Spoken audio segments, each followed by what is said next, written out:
Thank you all, and I hope you've been having a fabulous day, all the way from space and fiction and such exciting conversations. I'm absolutely delighted to be in conversation with Sohaila, and we met in, I think, New York a couple of weeks ago, and I said, why don't you come on over to Seattle? And she very kindly said, yes, she would. Sohaila, let me start by saying, we've just finished this fabulous session on the justice system here in the United States. Less fabulous was when I was reading rereading your book on the flight yesterday. I found that of every 1,000 cases of rape in the United States, the average is only 5 people are held accountable and go to jail or are convicted. 5 of 1,000. Well, I wouldn't be surprised if that was an overestimation, because, and I have to say that the whole rape conviction thing, I have a whole new take on it, because especially after listening to that panel and talking about how judges are chosen and everything is really begins with our attitudes, our personal attitudes. And I had this shocking experience last fall where I actually attended a rape trial in New York where I was picked for the jury and then immediately thrown off. But I was so interested that I waited for 3 weeks and watched the whole thing unfold. The guy was absolutely guilty. Everyone knew it. And he was acquitted. And I walked away with this really terrible realization that if I had been on the jury, I might have acquitted him too, even though I knew he was guilty. And what that told me is that the system is not set up for dealing with rape and sexual abuse.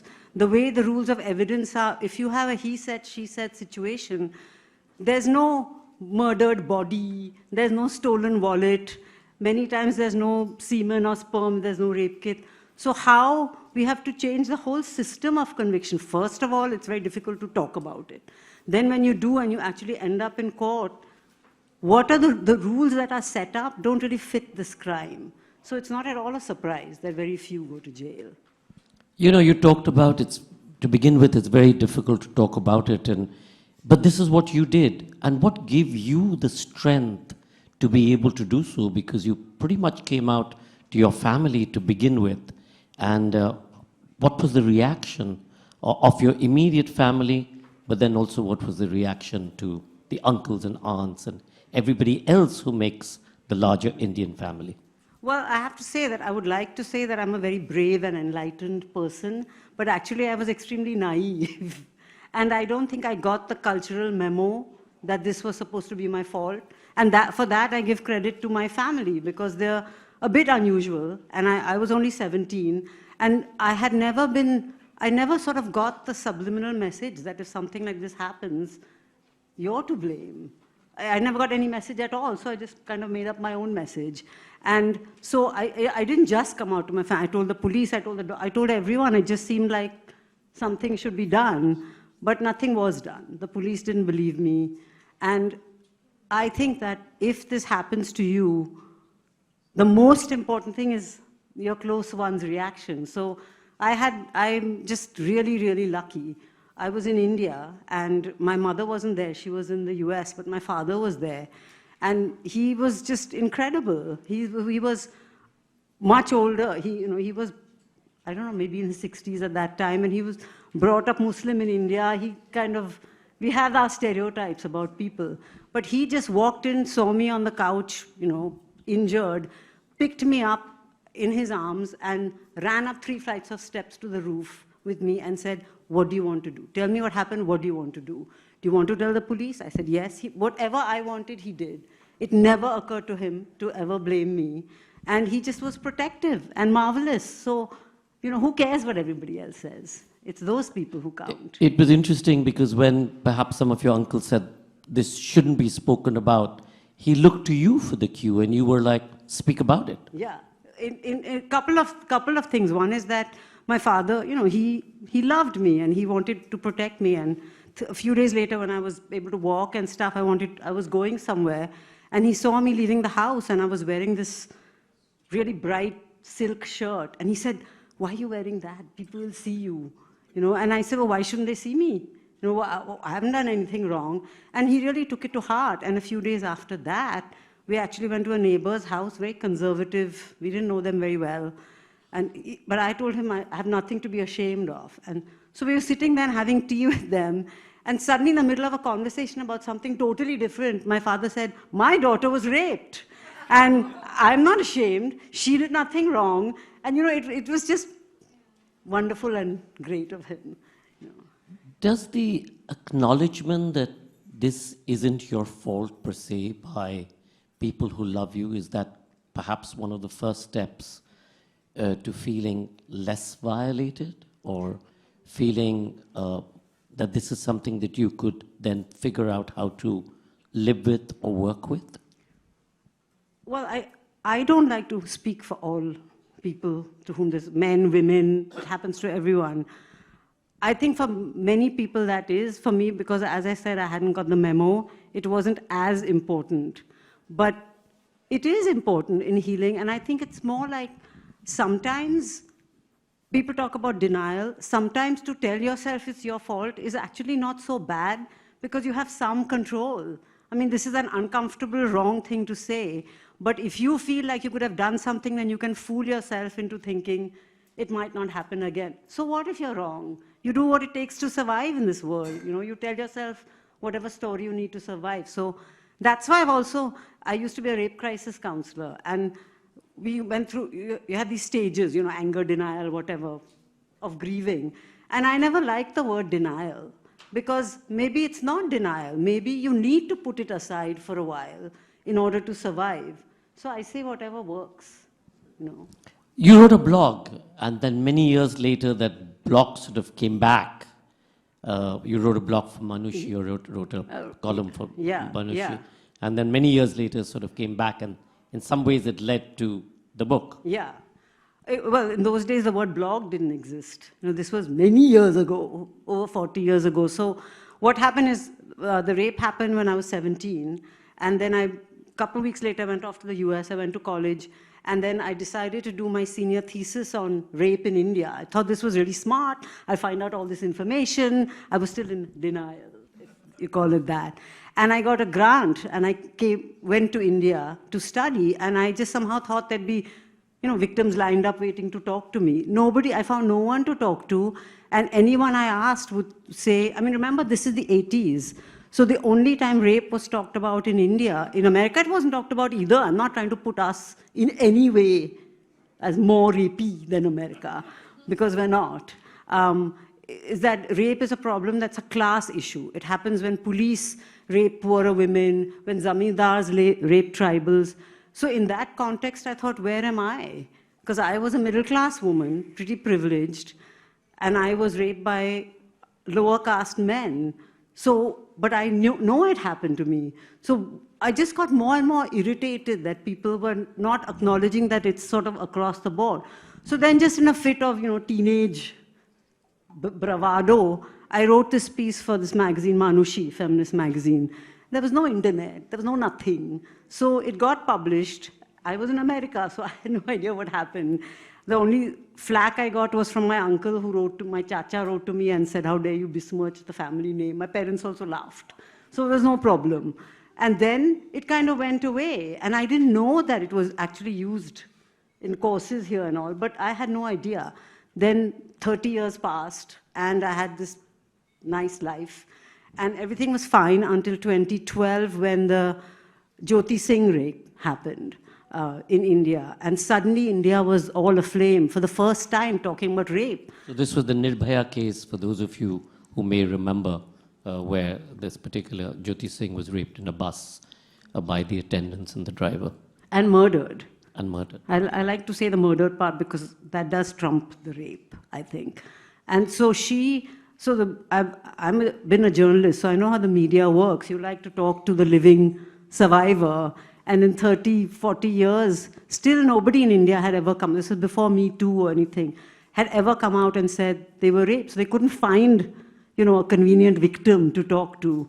And then somehow somebody found a copy of the old Manushi article and posted it on Facebook. I still had no idea because I wasn't on Facebook until people started calling me and saying, we've seen this, I went to get a sandwich in the West Village in New York, and the guy said, I saw you on Facebook, the guy who sold me the sandwich. And suddenly everybody knew. Everybody had seen this thing that I'd written 40 years ago, 30, whatever it was, long time ago.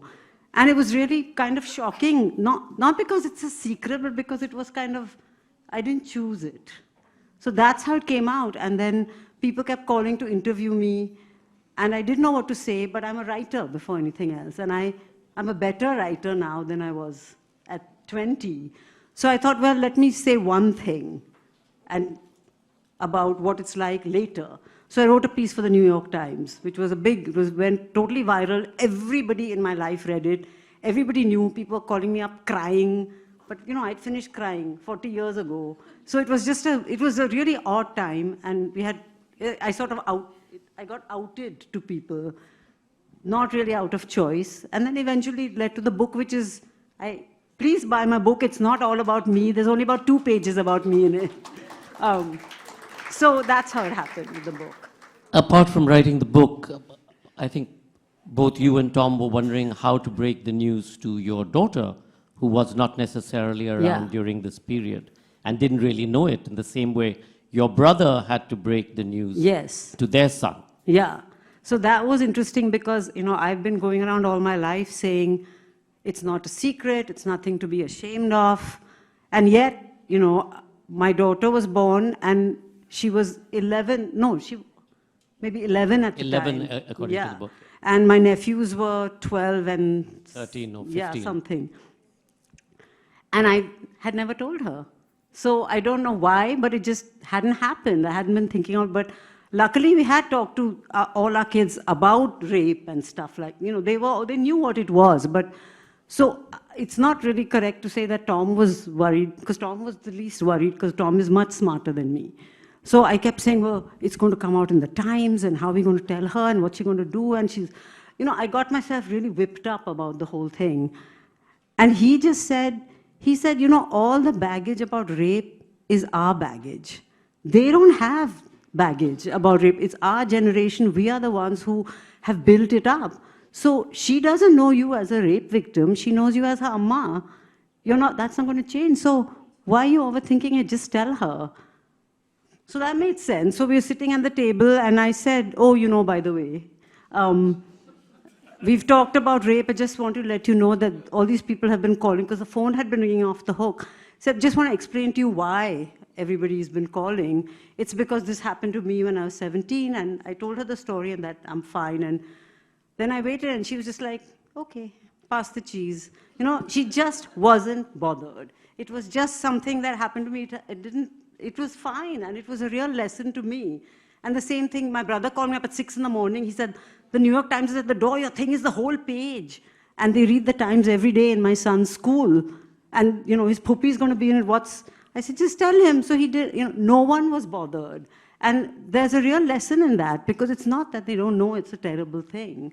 But I actually feel that my history is, in a way, a gift that I hope my daughter never needs. You know, that like when I was 17, it's hard to imagine now for those of us who have the internet, and there's no such thing now as feeling like you're the only person in the world with your experience. Even if you don't know anyone, you read about them, there's a group, there's a Facebook, there's something. I thought, no, it felt like I was the only person in the world. And the only stories I knew were of people who were raped and killed. And so for her to have a model of someone who this happened to, but it's just one thing in her life and that she's gone on, you know, I think it's a good thing. You know, what's really interesting in the book, for those of you who plan to buy it, is that it gives you a whole spectrum of everything from what consent means and how do you need to define that and understand that, all the way to a very interesting paraphrasing of a court trial with Taylor Swift. And I want, and because Taylor Swift is in the news for her $1.3 billion ticket revenue from her concerts, I want you to just put that into context. And why was it so important for you to put that into the book? And what did that say? Because she sued her perpetrator for $1. Yes. I'm so happy Taylor Swift is in my book because now that our daughter is grown up and is a mad Swiftie, that's probably the only section of my book that she's read. That's the only section that was interesting to her. So what happened, for those of you who don't know, is before Taylor Swift was quite such a global phenomenon, she had been on a radio show, I believe, and she was already a star of yeah, some... yeah. And she was on a radio show, and she was standing to take a photograph next to, I believe, the cameraman, not sure. And he pinched her The bum. radio host. Yeah. And she was outraged, and she sued. And then, I'm murky now. I think she got him fired, and he sued her. He sues her for $3 million after Because she he lost his gets job. him to be fired because he's latched onto her butt. And he had all these excuses like her skirt was really short and, this usual nonsense. So the reason I put in my book is because my book, I'm like a magpie. I start writing a book and then weird things come and I just collect them. So I just happened to read Harper's Magazine while writing, and I saw there was a transcript of this case. And she was great because she didn't buy into any stereotypes. He would say, but you did this, and she'd say, but you pinched my bum, blah, blah, blah, but you pinched my bum. She was just completely matter of fact about what happened, and that there was no question of anything she did to deserve it, and that she was just going to say it. And then she took $1 from him, I think. So the reason I put it in was now I can make up with all kinds of reasons about how I wanted to appeal to the younger demographic and all. But actually it was just because I was really impressed with her really secure sense of self and her own bodily integrity, that it doesn't matter what you're doing, who you are. No one really has a right to be doing things to your body. I mean, in my book, we have sex workers, we have men, we have trans people, there is nobody on this earth, no matter what they're doing, that deserves to have violence done on their body. Again, one of the interesting things in the way that this Taylor Swift thing plays out, part of this transcript was the defendant, the lawyer for the defendant, sort of says, but she was wearing a stiff, short dress. And it comes back to what you keep hearing, the way girls dress. Yeah, and for me, that's very personal, because that is part of why the police did not believe me, because you have to understand that was India in 1980. I was 17. I had long hair that wasn't tied. I was wearing blue jeans, and I was with a boy. We had gone for a walk, and this happened. So all these things, and by the time the police showed up at my house, we were sort of hysterical. Like, we were both really injured, but we were so happy to be alive because they were going to kill us that we were kind of giggly. He was much more hurt. And so this whole thing of my presentation wasn't what a rape victim was supposed to be. And so there was no way that it could have happened to me because I wasn't the right person. So that's the thing. She's wearing her short skirt. So then it doesn't matter what he did, because she was sort of either asking for it, or if she really didn't want it, she should have worn, I don't know, ski pants. So, or a lock like they used to wear. Yeah, a lock. Yeah.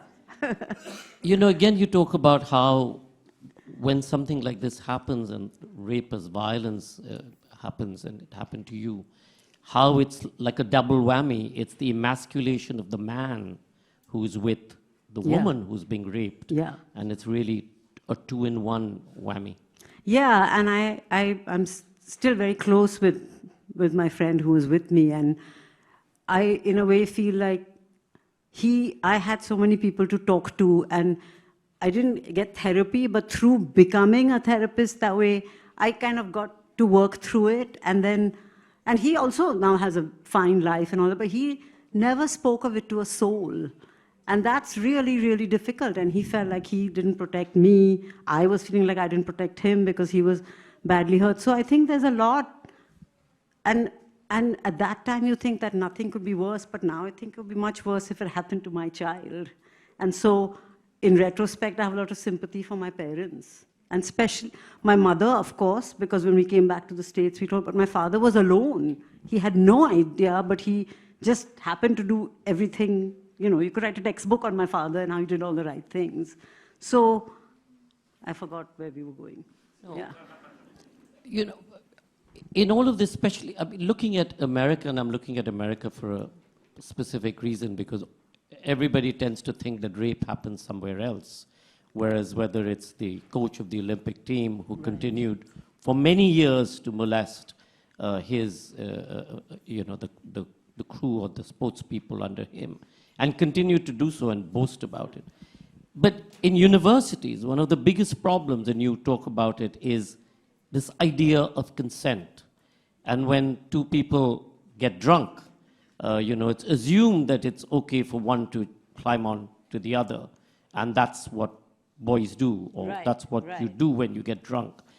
And talk a little bit about what does this consent mean? Because it's gone in so many cases. In some cases in America, they've got away with it because of this understandable or supposedly understandable area, the gray zone of what consent meant and why didn't the girl protest or throw up or shit on you. Yeah. Well, there are many ways to go at that, but to me, one very basic thing is, why do we say consent is different for rape than for anything else? I mean, if you're drunk and I'm drunk and you take my wallet, you're still a criminal. But if you're drunk and I'm drunk and one of us commits sexual violence to the other, then there's a question.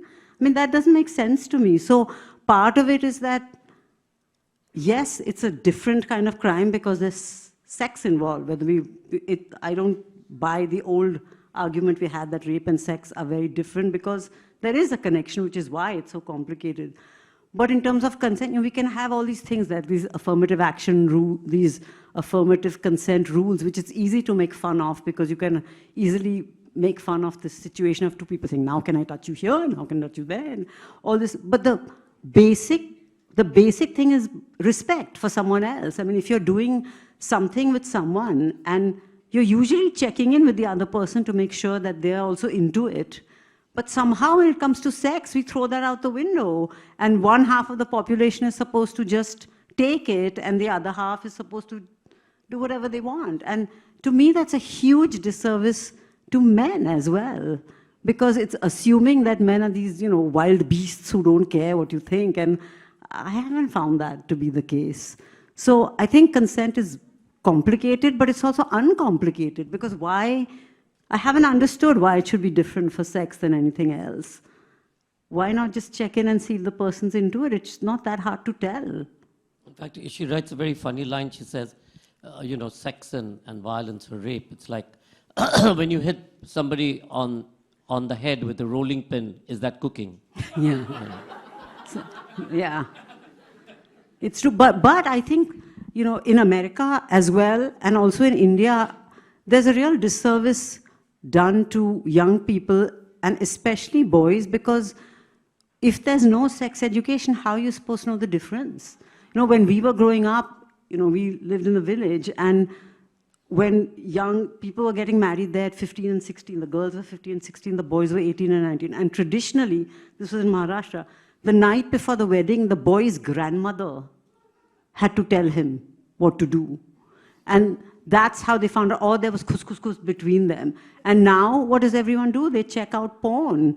And, I'm not at all anti-porn, but it's kind of, most of the porn out there is not really good sex education. So it seems to me that you can't talk about rape without talking about sex education, because if you don't teach people the difference, physically the acts look the same. So how are you supposed to tell? It's very confusing. And I know that it was 40 years ago when it happened to me, but I even saw that in the men who raped me, because they somehow felt like they were, teaching me a lesson, and that they were very confused in their heads about what is happening. I wasn't the only confused one. So I think that we need to somehow, like these statistics of 5 people go to jail for every 1,000, that means what you're saying is that rape is a very ordinary thing, not extraordinary. And that's, in one way, sounds very scary because it's everywhere. But in the other way, think about it. Extraordinary things we can't really do anything about. But something ordinary that is part of you and me and you and you, and we have all been around rape culture and rape in one way or the other. If it's that ordinary, then we have our own little thing we can do to change it. It's not some unfamiliar thing. So I actually feel a sense of hope because I feel like people really aren't basically mostly all that bad. Yes. So Helen, one of the things is, of course, education, and how do parents deal with it? How do parents communicate this to the kids? Last year, or was it this year? Last year, Texas banned Shakespeare's Romeo and Juliet because they thought, parents in this particular district, library district, thought that this was just too extreme and kids shouldn't have access to Romeo and Juliet. They also banned Margaret Atwood's Handmaid's Tale, and they also banned Diary of Anne Frank, amongst others. So is there a perfect solution in terms of sex education starting at a particular point for both boys and girls? Is there a point in families where you start talking about this? I mean, how did you and Tom do it with your daughter, for example? Well, we just bored her to death with the facts.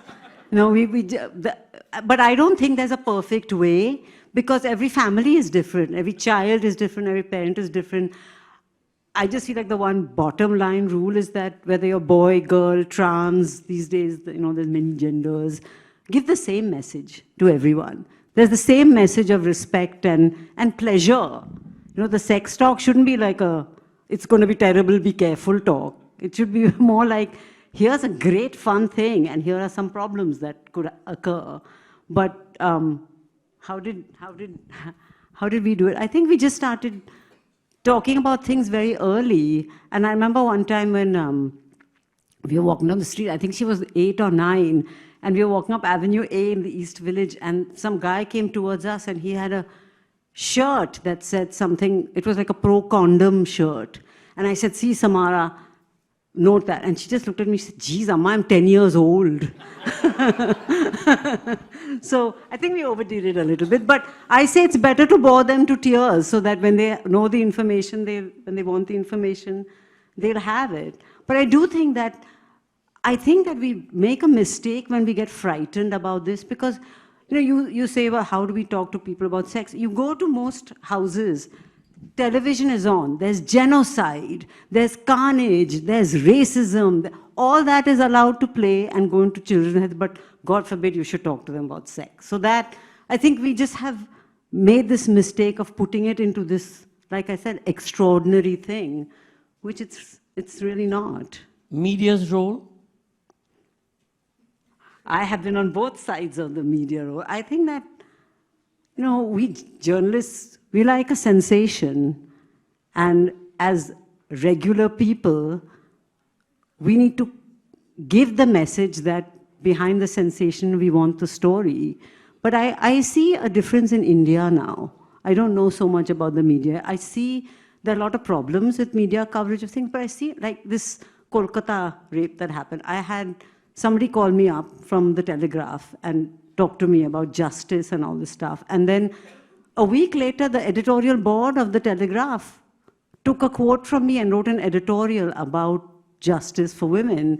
That would not have happened even 30 years ago. So I think there are many problems with the media, which I can say, but I will say that they are at least trying to grapple with this. They're trying to grapple with this issue, which they didn't before. What about gaming and violence?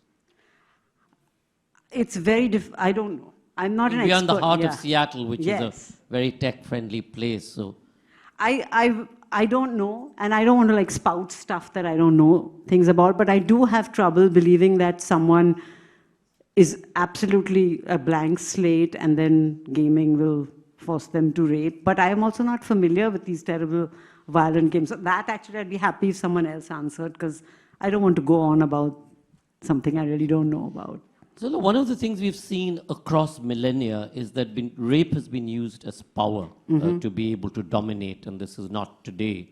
It's been there forever. Every marauding or conquering general or king or emperor or whatever has gone through villages, and this is what they've done. Yes. And it continues to happen today, as we're seeing in Palestine, etc. How do you see that sort of playing out in terms of just the power equation? The thing is that I don't see that as being any different from what happens on an individual level, because you Israeli army will go and rape Palestinians, Hamas will come and rape Israelis. All that happens, and it's true. But it's actually just an expression of our everyday lives, right? Like, why is it? Yes, men get raped in war too. That definitely happens. It doesn't happen as much. But if you think about it, like in South Asia, we have honor killings, honor rapes. War is just an extension of that. So absolutely it's power, and the power is actually rooted in this notion of women as property, right? I'm going to burn your village, I'm going to rape your women.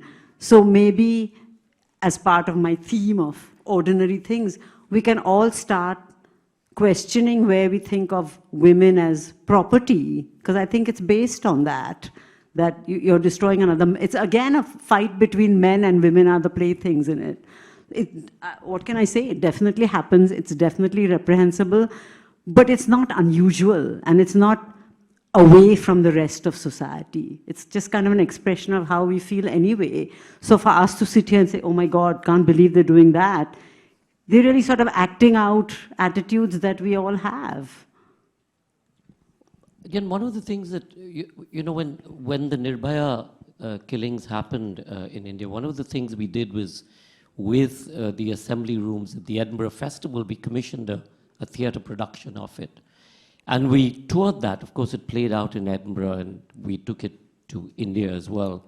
And it was playing at the NCPA, and it played at the FICCI Auditorium in Delhi. And I was there for the Delhi shows, as I was there for the Edinburgh shows. And in the midst of, at the end of this, we did a Q&A, a question and answer, or a sharing. And the number of women who actually got up and said, weeping, this is what happened to me. I've never told my parents, but I understand what happened, and it happened to me. And what we saw was this floodgate of these memories that suddenly came to the surface. But for the first time, them also being able to accept and understand it. And in the first screening, I think Sharupa and I were there for the Nirbhaya staging in Edinburgh. I'm watching this play, and suddenly a memory that I had suppressed of being kidnapped when I was a kid just popped up from nowhere. I had no remembrance of it till I saw that play. And that's what books do, and that's what theater and film does. It, in many ways, I think it's what Amitabh said. It's how do you talk about your experience, and you assume or you hope that perhaps somebody else resonates with that. But it's in this telling, or it's in the sharing, perhaps, that maybe there will be much more catharsis if there's a way to share. There is, and the thing is that, we sit here at the JLF and we talk about the beauty and power of words, which is true. And that is why those of us who write, because we love that. We love that. But remember, when we say power, we are powerful. Words are very dangerous. I just got 2 days ago this very thrilling, I thought, letter that came to my US publisher from the Department of Corrections in California, saying that my book at a high security prison in California was deemed too dangerous to show to the inmates. So a bit like Romeo and Juliet, I suppose. Just too dangerous. So then they all got together, and I like to think of all these law enforcement people reading my book and discussing it seriously, rather than going and torturing the inmates. And then after a big review, they decided that it's okay. The inmates can actually read my book. So this is the thing of when we write, when we play, it's true. Books change lives, words change lives. And I've had this experience too throughout the 4 or 5 years since the book has come out. So like in Jaipur. Jaipur was my first big event. Scariest thing I've ever done, ever. When that 500 people showed up. And the line to sign my books, there were people there, there were lines and lines. It was as many men as women. And people would come up to me and start weeping and saying, I've never told anyone. And then I'm sitting there, and I have to kind of manage being sympathetic, but also moving them along so the next person not can letting come. The tears sort of So, fall on the page. People want to, all we want to do in life is connect with each other. And so it's great if someone gets up weeping and tells you something, that's something to celebrate, because you know the feeling. even just sitting here and saying you had this memory, I mean, there's something weird and lightening about it. So, and dangerous. In the same way, the other thing that touched me was just the scarf and your neck. Oh yeah, ooh, that was awful. So Sure. when I was being raped, they were deciding whether to kill me, and at one stage they decided they would, and to kill my friend, and they strangled me. So I was choked. So for many, many years after that, and then I moved to America, to Boston, where it's very cold, and I couldn't wear scarves because I could not stand anything near my neck, and so now I have a world-class collection of scarves, and I wear them all the time. But thank you. But my reason for putting that in the book was also about healing and about, like, say you, I'm sorry to come back to you, but you have this memory, then you decide how you're going to come to terms with it, how you're going to heal. So everyone has their own ways. For me, the scarf collection. For somebody else, it's something. So something else. So we do people a huge disservice if it's like grief. We don't tell people how to grieve. It takes its own course. Same thing, something like this. You don't legislate how someone gets over it, and you certainly don't. I have realized this through the literally thousands of people I've talked to. Your fear, your working things out, your little neuroses, it's really different for every different person. I mean, it's like sex. You know, the assumption is if you've been raped, you're going to have a difficult time with sex. Now, I would like to announce to this whole group that did not happen to me. I was fine with sex. But what I wasn't fine with was going to the dentist. Every time I went to the dentist, I had terrible flashbacks about the rape. And I really thought I was extremely weird. Until I wrote my book and realized this is very common. I have a whole chapter on dentistry in my book. So when it comes to healing, I think the best thing we can do is give each other permission to be weird and be odd and realize it's not odd. It's okay. It's what we need to do. Perhaps before, I'm going to open it up for questions, and people can come up to the mic, and we'll take them in clusters. But just before that, Sohaila, you know, you have a very positive mental makeup, and as is Tom and your family. What of those who don't necessarily have that, and they have to suffer with the deep despair, and they don't necessarily have access to counseling, supportive family, supportive partners? They keep that secret hidden within them. In your book you've addressed some of this. How would you suggest that they deal with some of this? Well, first I want to get back to the question of my positive outlook, which is there, but I'm not trying to sit up here and say, okay, I was raped, the next day I was like this giggling fool who was fine. Well, you did wear a pink shirt 3 days later. I did, yes, blue and pink, short silk, yeah. But the point is I had help, you know, I had the nightmares, all that stuff, I had help, but I've talked to so many people, and it's very difficult if you don't have even one person or one thing.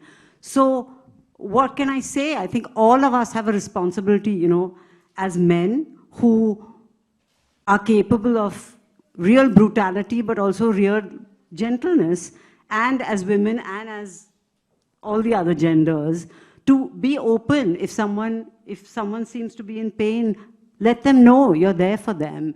And if you are in pain, okay, if you don't have someone to talk to, now there's the internet. Now there's something else, right? There's always something.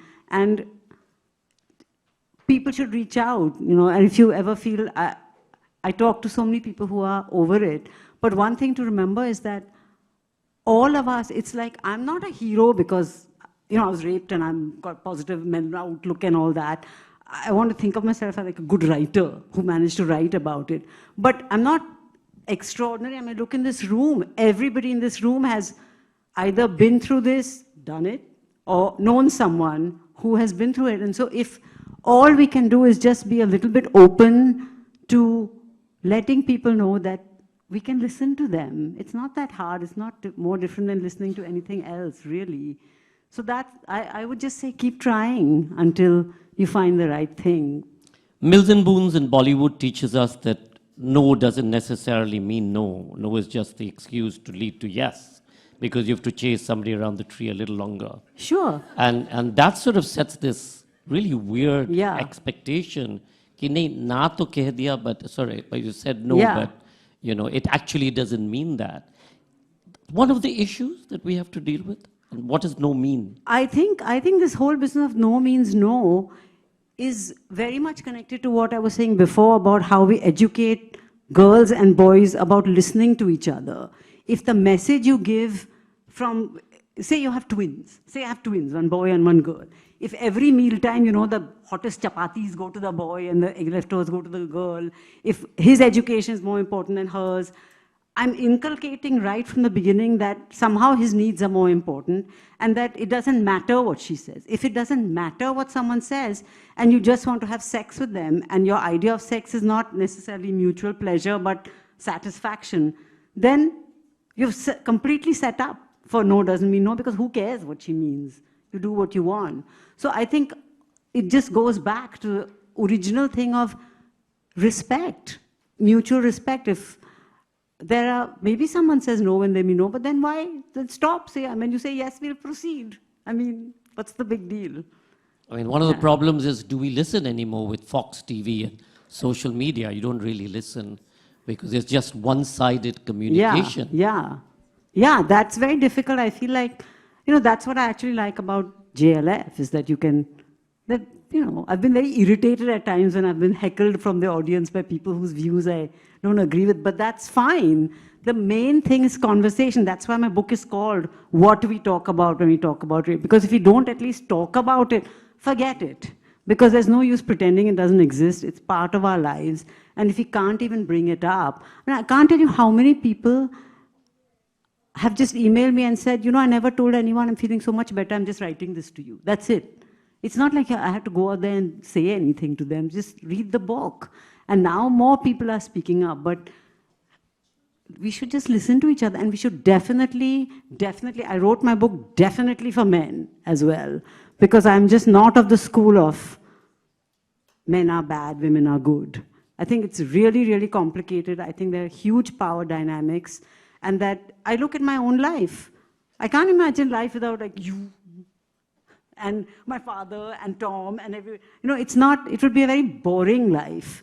And so it's very, and I feel like most men I know, I mean, I think of Jaipur, actually, that was, my book had just come out.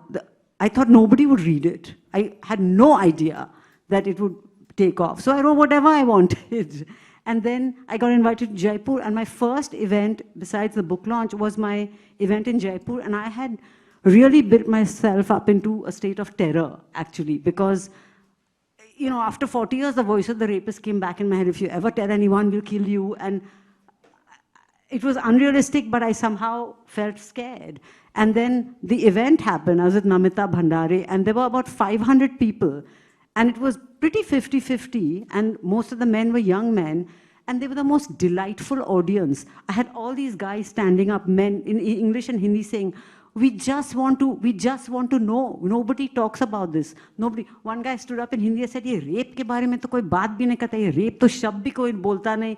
I said, "आप तो बोल रहे, अभी ठीक है." And you know, it was just like I saw, especially in the young people, this hunger to grapple with this issue that they're not allowed to. So we do need to talk about it. We need to hear it. Well, that's one of the reasons why we do JLF in different parts of the world, to really provide platforms for different issues for people to talk about, engage. Most importantly, think, because till you think and start questioning, you're not really going to be able to make any difference. So, ladies and gentlemen, Sohaila Abdulali. Any questions? Any questions? If you come, I can't see anyone. So we'll take questions in clusters. If all of you are asking a question, keep it short so that we'll...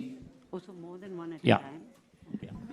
Go ahead. So thank you so much for a very powerful conversation. I was struck by what you said, that young men in particular, they were saying that no one talks about rape.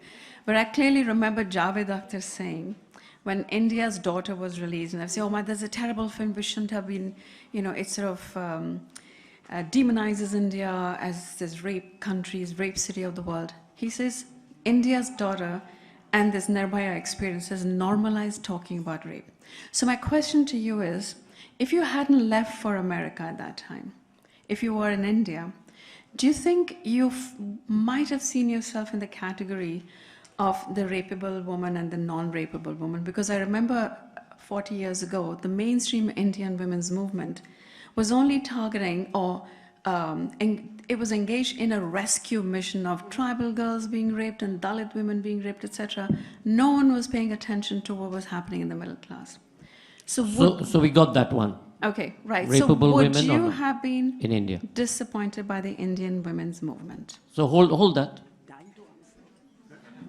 So, thank you so much, Sohaila and Sanjoy, for this really powerful conversation. As someone who was abused at the age of 13 and took 30 years to come to confront her abuser, and who, of course, went off on a different tangent after that, I'm very grateful for your lightening of the subject without in any way diminishing the weight. That has done so much good to my heart. Thank you so much. So, to you, I have another question. What would you have us do to continue this conversation where we're saying it's not the end of the world? Yes, you've been through a very difficult time, but this is a way in which we can lighten the burden together by talking about it, but also by lightening it as you have so beautifully done. Okay, no. Next. It's not about power, but it's just about efficiency. This is a comment, not a question. First, because it is important that we do not keep shame and secret. I will name, I was a victim of childhood sexual abuse and incest, which familial, which we don't talk about as much because stranger rape is somehow more easy for people to talk about for many years, and had some difficulty getting family to acknowledge. I was also a victim in the Sikh riots in Delhi. That was not merely inter-ethnic, but a lot of it was also sexual. But what I want to do, it's not so much a comment for you, but I just want to note for Seattle. For me, I just want to note two groups. API Chaya, you guys have been brilliant. Anybody who knows API Chaya, they have done everything from trafficking victims to domestic violence to sex worker rights. And they are here for us. If you have a question, trust me, I have gone to them. They will help. Could you tell us the website or a number helpline or anything? Or do you have? Alka, API, Asian API. Pacific Island, Chaya. Chaya, API Chaya. Chaya is like Thanks so shade. much. We've been given a signal to wrap up, so I'm going to ask her to. I also want to name and thank, there are many people here. Yoni Ki Baat. How many people have done Yoni Ki Baat? Stood on that stage, written their own script, told their own stories of abuse, violence, in their own words, to the Seattle community. So everybody here, I know how I healed. These are the two places you go. Thank you. I just Yoni wanna Ki thank Baat you. and Chaya. Thank you. Sohaila. Okay. So first, I'm very excited to answer the first question about what would I have done with the women's movement in India, because guess who told me to write to Manushi? The women's movement in India. The people who were doing exactly the organizing, it was Flavia Agnes and Sonal. And I decided to get funding for my senior thesis, and I went back to India. This was 2-3 years after the rape. And all I had was a name and a phone number from my professor, Sonal. She said, they had this radical women, feminist in Bombay, call them. So I went to Bombay, I called her up, and she said, why don't you come to this conference in Delhi, which was the first All India Feminist Conference, was 1982. I'm on this flight, why don't you come too? I said, okay, and I bought a ticket, and I got on this flight to Delhi. I had no idea where I was going or what I was doing, and I was walking down the aisle, and I saw, I don't know if you know Sonal in Bombay, she has since passed, and she she's quite round, and she just looked up at me. She had no idea who I was, and she said, "My panties are so tight." And then I sat next to her. We went to this thing in Delhi, and I told them what had happened to me, and I was doing this research, and I said, I'm so irritated. Everyone keeps saying that it doesn't happen. They said, right. They told me about Manushi, and they're the ones who actually encouraged me. So that was how it worked. What was the next question? Oh, I've forgotten to. What was the next? I think it was more a comment. The lightning. Oh, yeah, the lightning. So first I want to say that I don't want to present myself as sitting here saying it's all fine. Because there are many people for whom it is the end of the world. And they don't get over it. And that is also a reality. And I'm not trying to shame those people in any way, because we all respond differently to trauma, and sometimes that's the last straw. So what can I say? I mean, I'm so happy with your comment, because this was my greatest fear for my book. When it came out, no one had really talked about rape at all, and I wanted to put it in the context of, yes, this is one more traumatic thing that can happen in life, but it's not the worst. It's not like it's so out there that it's different from anything else. So in that sense, I wanted to lighten it. But I would say that you have to meet people where they are. If it is the end of someone's life, it is the end of someone's life, and you can help them try to get their life back. But if, like me, they feel like, okay, this awful thing happened and now I'm going to go on and have a fine life, that's okay too. That doesn't mean it's not so bad. It just means you dealt with it. So Sadly, a number of people who haven't had the kind of help and support have gone on to take in their lives because they felt so completely decimated and lost, and guilt and all of that. So at any rate, at the end of the day, this is about violence, first and foremost. And one of the things that I think we all need to do is ensure that as we're talking to each other and as we're sharing with each other, it needs to be with empathy and respect. In terms of with our children, with each other, with our superiors, in our work space, etc. That's absolutely vital, empathy and respect. Ladies and gentlemen, Sohaila